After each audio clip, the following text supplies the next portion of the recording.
اعوذ باللہ من الشیطان الرجیم بسم اللہ الرحمن الرحیم۔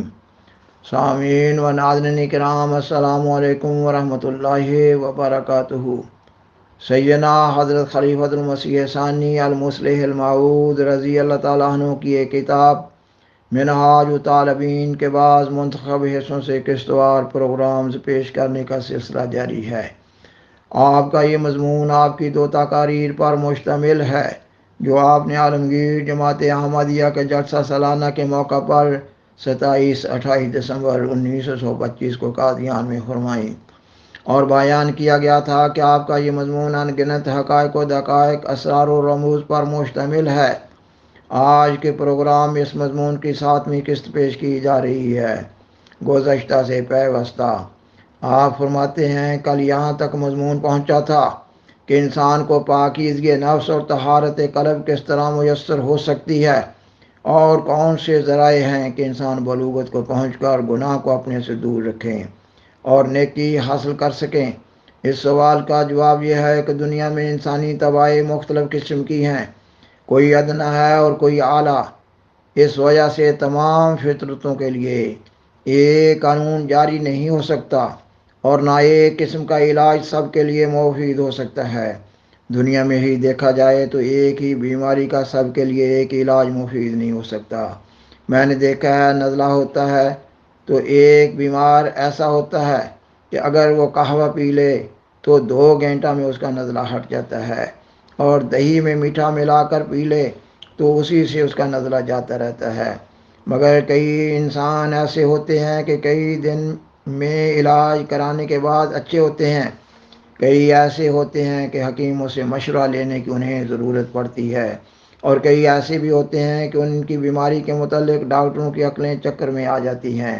اس کی کیا وجہ ہے؟ یہی کہ مختلف لوگوں کو مختلف قسم کی بیماریاں ہوتی ہیں، اور ان کو مختلف قسم کے علاج سے آفاقہ ہوتا ہے۔ یہی حال دیگر امور میں بھی ہے، کیونکہ انسانی قوتوں کے تفاوت کا انکار ناممکن ہے۔ اس لیے ضروری ہے کہ علاج کے وقت لوگوں کے تفاوت اور استعدادوں کے اختلاف کو مد نظر رکھیں۔ اسی بات کو پیش نظر رکھتے ہوئے میں گناہوں سے بچنے کا طریق بھی بیان کرتا ہوں۔ سب سے پہلے میں اس فطرت کو لیتا ہوں جو زنگ سے بالکل پاک ہوتی ہے، اور جس میں طاقت ہوتی ہے کہ عقل سے کام لے سکے اور اعمال کو جاری رکھ سکے۔ سب سے پہلے یہ بات یاد رکھنی چاہیے کہ اسلام میں پاکیزگی اس کا نام نہیں کہ زبان پر اچھی باتیں ہوں یا اعمال اچھے ہوں، بلکہ اسلام میں اصل دل کی پاکیزگی ہے۔ جو انسان دل کا پاک نہیں، وہ خدا تعالیٰ کے نزدیک پاک نہیں ہے۔ ایک شخص قطعاً کوئی گناہ نہ کرے، مگر اس کے دل میں گناہ اور برائی سے الفت ہو، اور گناہ کے ذکر میں اسے لذت محسوس ہو، تو وہ نیک اور پاک نہیں کہلا سکے گا۔ جب تک اس کے دل میں بھی یہ بات نہ ہو کہ گناہ میں ملوث نہ ہو۔ اسی طرح کئی لوگ ایسے ہوتے ہیں کہ عادت کے ماتحت انہیں غصہ آتا ہے، مگر گالی نہیں دیتے، لیکن ان کا دل کہہ رہا ہوتا ہے کہ فلاں انسان بڑا بدمعاش اور شریر ہے۔ ایسے لوگوں کے متعلق ہم یہ نہ کہیں گے کہ وہ پاکیزہ ہیں، بلکہ یہ کہیں گے کہ وہ اپنے گند کو چھپائے بیٹھے ہیں۔ پس اسلام میں پاکیزگی دل کی ہے۔ اعمال اور زبان تو آلات اور ذرائع ہیں جن سے پاکیزگی ظاہر ہوتی ہے۔ یہ بات سمجھنے کے بعد کہ اصل نیکی دل کی پاکیزگی ہے، اب میں یہ بتاتا ہوں کہ جس فطرت پر زنگ نہ ہو اس کے لیے گناہوں سے بچنے کے 3 علاج ہیں۔ یہ کہ اسے بدیوں کا علم اور نیکیوں کی خبر ہو۔ خواہ دل ایک شخص کو کہتا ہو کہ نیکی کرو، لیکن اگر نیکی کا پتہ ہی نہ ہو تو کیا کرے گا؟ اسی طرح دل خواہ اسے برائی سے باز رہنے کی تحریک کرتا ہو، لیکن اسے یہ علم ہی نہ ہو کہ فلاں فعل کا ارتکاب برائی ہے، تو اس سے کس طرح بچ سکے گا؟ پس ضروری ہے کہ انسان کو معلوم ہو کہ اسے کیا کرنا ہے اور کیا نہیں کرنا۔ خالی کسی فعل کے کرنے یا کسی فعل کے ارتکاب سے باز رہنے کی استعداد کافی نہیں ہوتی۔ مثلا کسی شخص کی خواہش ہو کہ وہ اپنے دوست کو خوش کرے، مگر وہ دوست بتاتا نہیں کہ کس طرح خوش ہو سکتا ہے تو وہ کیا کر سکتا ہے۔ بس سب سے پہلے یہ ضروری ہے کہ بدیوں کا علم اور نیکیوں کی خبر ہو۔ نمبر 2، اسے معلوم ہو کہ بدیوں سے اجتناب اور نیکیوں پر عمل کرنے کے مواقع کیا کیا ہیں۔ یہ ایسی بات ہے کہ نوکر کو کہیں فلاں اسباب اٹھا کر اندر رکھ دو، نوکر رکھنے کے لیے مستعد ہو اور ہم نے اسے کہہ دیا کہ رکھ دو، لیکن اگر اسے یہ پتہ نہیں کہ کہاں کہاں رکھنا ہے تو وہ میز کی جگہ کرسی اور کرسی کی جگہ میز رکھ دے گا۔ یہی حال اس شخص کا ہو سکتا ہے جسے نیکیوں کے کرنے اور بدیوں سے بچنے کے مواقع کا علم نہ ہو۔ پس مواقع کا معلوم ہونا بھی ضروری ہے۔ نمبر 3، یہ معلوم ہو کہ کون سی بدیاں میرے اندر ہیں جنہیں میں نے دور کرنا ہے۔ جب تک اس بات کا علم نہ ہو وہ اپنا علاج کس طرح کر سکتا ہے۔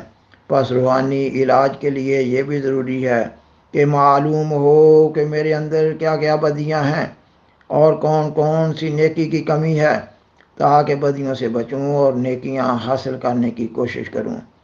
اگر ایک شخص کے قلم میں زنگ اور تاریکی اور رکاوٹ نہیں ہے تو اوپر کی باتیں معلوم ہونے پر وہ نیک ہو جائے گا۔ جب تک اپنی کمزوریوں کا علم نہ ہو کوئی انسان علاج نہیں کر سکتا، اور اگر معلوم ہو جائیں تو نہایت آسانی سے علاج کر سکتا ہے۔ اب میں تینوں باتوں کی موٹی موٹی تشریح بیان کرتا ہوں۔ اول میں بدیوں اور نیکیوں کے علم کو لیتا ہوں۔ میں نے دیکھا ہے بہت لوگ ایسے موجود ہیں کہ ان میں استعداد ہے کہ نیک ہو جائیں، مگر انہیں بدیوں اور نیکیوں کا پتہ نہیں ہوتا۔ کئی لوگ مردوں میں سے بھی اور عورتوں میں سے بھی کہتے ہیں کیا ہم میں نمبر 1 فسق و فجور ہے، نمبر 2 ظلم ہے، نمبر 3 ہم لوگوں کا مال کھا جاتے ہیں، نمبر 4 جھوٹ بولتے ہیں، نمبر 5 زنا کرتے ہیں۔ اگر نہیں تو پھر ہم میں کون سی برائی ہے؟ گویا جن میں یہ باتیں نہ ہوں وہ سمجھتے ہیں ان میں کوئی عیب نہیں ہے، اور لوگ یہ 5 عیب شرعی قرار دیا کرتے ہیں، گویا اس سے زیادہ عیب نہیں۔ حالانکہ یہ لمبا سلسلہ چلتا ہے اور عیب سینکڑوں تک پہنچتے ہیں۔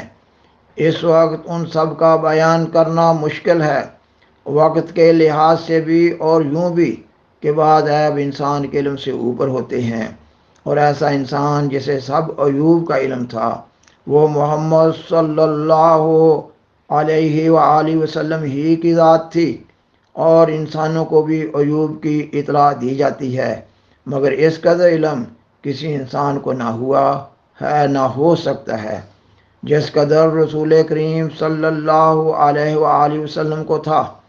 ایک دفعہ میں نے رویا میں دیکھا کہ میں ایک دوست کو سمجھا رہا ہوں کہ ورزش نہ کرنا بھی گناہ ہے، مگر یوں ہم اسے گناہ نہیں کہتے۔ لیکن ایک انسان جس کی زندگی پر لاکھوں انسانوں کی زندگی کا مدار ہو، اگر وہ اپنی زندگی کی حفاظت نہیں کرتا تو وہ گناہ کرتا ہے۔ محمد رسول اللہ صلی اللہ علیہ وسلم سے بڑھ کر کون بہادر ہو سکتا ہے؟ مگر جنگ میں آپ کی حفاظت کے لیے پہرا ہوتا تھا، اور آپ کے گھر پر بھی پہرا ہوتا تھا۔ کوئی کہے کہ وہ اپنی جان کی حفاظت دوسروں سے مقدم سمجھتے تھے، مگر ایسا کرنا ضروری تھا کیونکہ آپ کی حیات سے دنیا کی زندگی وابستہ تھی۔ اگر آپ نہ ہوتے تو دنیا میں اسلام کس طرح قائم ہوتا؟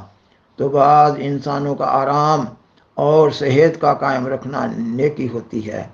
شیخ عبد القادر صاحب جیلانی رحمہ اللہ تعالی ایک کتاب میں فرماتے ہیں کہ مجھ پر ایسی حالت آتی ہے جب تک خدا مجھے نہیں کہتا کہ عبد القادر اٹھ، تجھے میری جان کی قسم کھانا کھا لے، تو میں کھانا نہیں کھاتا، اور جب تک وہ نہیں کہتا کہ میری جان کی قسم کپڑا پہن تو میں نہیں پہنتا۔ اس کا یہی مطلب ہے کہ اس مرتبہ کے انسان کو خدا کہتا ہے کہ اپنی خاطر نہیں، میرے لیے یہ کام کر، تو وہ کرتا ہے، کیونکہ وہ سب کچھ خدا کے لیے کر رہا ہوتا ہے۔ سامعین و ناظرین کرام، بالآخر درخواست ہے کہ برائے مہربانی اس پروگرام کو دوسروں سے شیئر کریں اور عذرائے کرم اس چینل کو سبسکرائب کریں۔ جزاکم اللہ تعالی احسن الجزا و آخر دعوانا ان الحمدللہ رب العالمین۔